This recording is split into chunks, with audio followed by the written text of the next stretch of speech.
আসসালামু আলাইকুম, আমি মোহাম্মদ তানবীর রাহি। যারা আপনারা অনেকে আমাকে তহিদ আফ্রিদি চামচা অথবা তহিদ আফ্রিদি ছোট ভাই হিসেবে জানেন। তো আজকে আপনাদেরকে কিছু ভুল ধারণা ভাঙার জন্য আমি চলে আসছি। আপনারা জানেন গতকালকে আফ্রিদি ভাইকে বরিশাল থেকে মেবি গ্রেপ্তার করা হয়েছে। তো আমি গতকালকে না, লাস্ট কয়েকদিন যাবত একটা জিনিস শুধু দেখতেছি যে আফ্রিদি ভাইয়ের জন্য যখন ইয়া জারি হয়েছে যে ওনাকে 28 ঘন্টার ভিতরে গ্রেপ্তার করতে হবে বা 48 ঘন্টার ভিতরে গ্রেপ্তার করতে হবে, সবকিছুর মধ্যে শুধু আপনারা আমাকে ঢুকাই দিতেছেন ওনার সাথে। তো আমার কথা হচ্ছে, আজকে আপনাদের এই সব ভুল ধারণা আমি ভেঙে দিব। আমার সাথে আফ্রিদি ভাইয়ের সাথে লাস্ট জুলাই আন্দোলনের 1 মাস থেকে 2 মাস আগ থেকেই ওনার সাথে আমার সাথে পুরোপুরি সম্পর্কটা এক ধরনের শেষ হয়ে গেছে।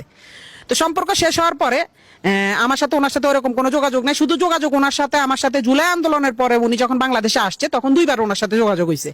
একবার হচ্ছে ওনার অফিসে গেছিলাম, হ্যাঁ, উনি আমাকে ডেকে নিছে। আচ্ছা, ওইটা আপনারা ইনশাল্লাহ ওইটা সম্পর্ক আপনারা জানতে পারবেন। এই ছাড়া আরেকবার দেখা হয়েছে ওনার জন্মদিনের দিন। এই ছাড়া আর ওনার সাথে আমার কোনো ধরনের যোগাযোগ নাই, কোনো ধরনের দেখা সাক্ষাৎ নেই।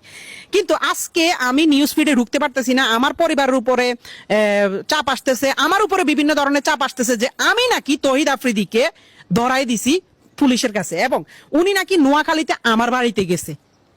ভাই, আমি নিজে তো জানি না আমার বাড়িতে উনি গেছে। আর এটা যদি আপনারা প্রমাণ করতে পারেন যে উনি আমার নোয়াখালীতে আমার বাড়িতে গেছে বা আমি ওনাকে ধরাই দিছি, তাহলে আপনারা যেই শাস্তি দিবেন আমি ওই শাস্তি মাথা পেতে নিব।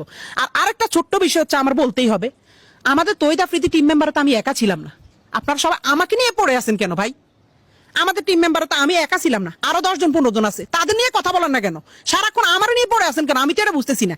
আর আপনারা যারা আমার বলতেছেন যে আমি তারা ধরাই দিছি, ভাই, ওনার আব্বারে মেবি ধরছে রবিবারে। তো প্রথম থেকে আমি আজকে ওনাকে ধরা পর্যন্ত